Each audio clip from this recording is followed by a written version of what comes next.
다음은 박성준 의원님 질의하시겠습니다. 네, 박성준 의원입니다. 대표님, 그 감사원은 헌법에 어떻게 규정되어 있나요? 감사원이요? 헌법에 독립기관으로 되어 있지 않습니까? 네. 헌법에 이제 의해서 설치가 되어 있고 직무와 관련돼서는 독립적인 지위를 갖게 되는 것이죠. 맞습니까? 네, 그렇게 알고 있습니다. 네. 그러면 이렇게 독립적인 기관으로 둔 이유가 뭘까요? 정치적 중립성을 지키고 독립성을 유지를 그렇죠. 함으로써 정확한 독립기관을 판단을 뒀다라는 것은 정치적 중립과 독립성을 갖고 정당 가입이라든가 정치 활동을 금지하고 있는 거 아니겠습니까? 제24대 감사원장은 누구였습니까? 최재형 원장님이셨습니다. 최재형 원장이었죠. 최재형 전 원장이 2018년 1월 취임사에 이런 얘기를 했더군요. 국가 최고 감시 기구로서 국민의 신뢰를 얻기 위해 무엇보다 감사원의 정책 중립성과 직무상의 독립성을 지켜내야 합니다. 이렇게 얘기를 했더군요. 지금 권한대행님께서 보실 때 최재형 전 감사원장이 정책 중립성과 독립성을 지켰다고 생각하십니까? 권한대행으로서 그 부분에 관해서 제 개인적 견해를 말씀드리는 거는 이건 매우 중대한 사안인데 여기 네. 감사원 계신 분들한테 제가 다시 여쭤보도록 하겠는데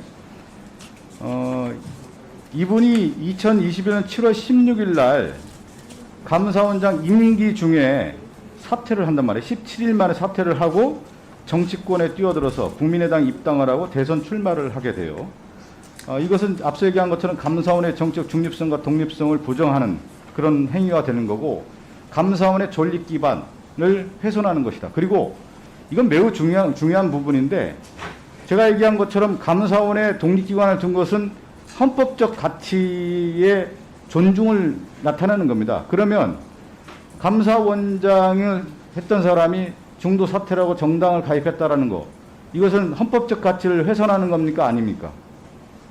이건 기준은 있어야 되는 거예요. 제가 질문을 드리는 것은 권한대행이라고 하는 자리가 피해가는 자리가 아니라 감사원의 역할이 무엇이고 헌법적 가치가 무엇인지에 대해서 명확한 얘기를 하는 자리인 겁니다. 말씀해 주시겠습니까?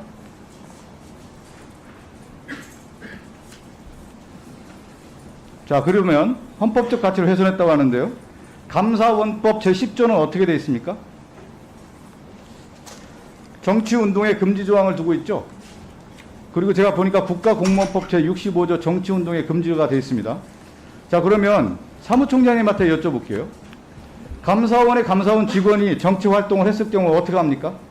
징계합니까? 안 합니까? 그것이 드러났을 경우에. 공무원 의무 위반이고 의무 위반인 것이죠. 예. 그 감사원장이 이렇게 중도 사퇴하고 정치 활동을 했다라는 것은 감사원법 위반입니까? 아닙니까? 감사원법뿐만 아니라 헌법에 제가 아주 좀 안타까운 것 중에 하나 뭐냐면 이런 경우에는 감사원에서 정확하게 자신들의 성명을 내야 되는 겁니다. 감사원을 부정하는 행위라고 해서 이런 일이 있어서는 안 된다라고 명확한 기준을 제시해 주는 것이 감사원의 역할입니다. 사무총장님 어떻게 생각하세요?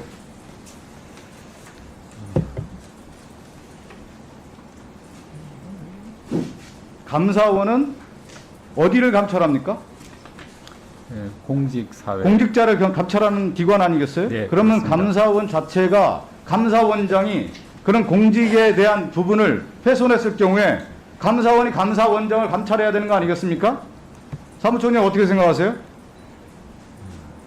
이런 역사의 초유의 사태가 벌어진 일입니다. 감사원의 존립 기반을 위해서도 이러한 부분에 대해서는 명확한 기준을 제시하고 한국 헌정사에서 있어서는 안 될 일이라고 정확하게 기준을 제시해야 되는 겁니다. 자, 하나 더 나가 보겠습니다. 감사원의 감사 범위는 어디까지입니까? 헌법에 나와 있는 대로 회계검사와 직무감찰을 그렇죠. 제가 보면 감사원의 감사 범위가 상당히 포괄적으로 규정되어 있더라고요. 그러면 공무원뿐만 아니라 감찰 대상은 엄청나게 많은 거 아니겠습니까? 그래서 이 감찰 규정이 너무 포괄적이어서 과잉 감사가 될 수 있다라는 우려도 있단 말이죠. 권한대행님 이런 얘기를 들어보셨습니까? 감사 범위 포괄에 관해서는 제가 구체적으로 얘기를 들어보지 못했지만 과잉감사라던가에 관해서 우려는 제가 인지를 하고 있습니다. 그 부분은 감사원이 좀 여러 가지로 고민을 하면서 저희가 과잉감사가 되지 않도록 노력을 해야 될 부분이라고 생각하고 있습니다. 감사원의 규정 자체가 상당히 포괄적이어서 감사 대상이 상당히 많이 있다라는 겁니다. 그래서 그 규정 자체에 대한 부분을 좀 명확하게 할 필요가 있다라는 얘기가 계속 나와서 제가 하나 질문을 드리고요.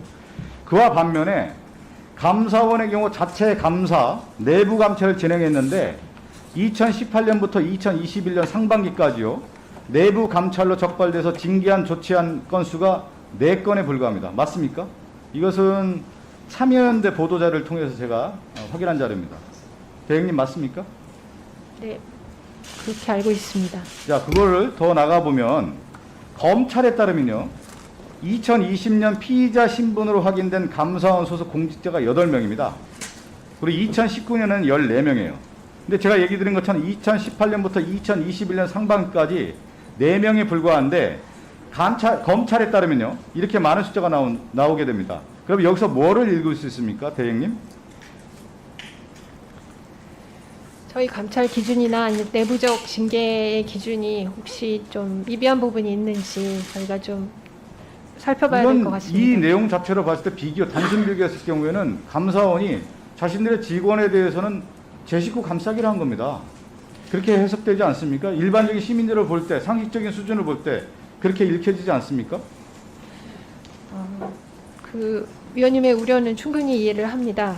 저희가 근데 감찰은 상당히 엄중하게 진행을 하고 있는 것으로 외부에서 온 감찰관의 지휘하에요. 그리고 징계위원회는 사실 민간위원이 다수로 구성이 되어 있습니다. 그래서 저희가 내부적으로 그런 어떤 제 식구 감사하기식의 그런 가벼운 징계를 하는 것으로 저는 알고 있지는 않습니다. 위원장 1분만 더 네.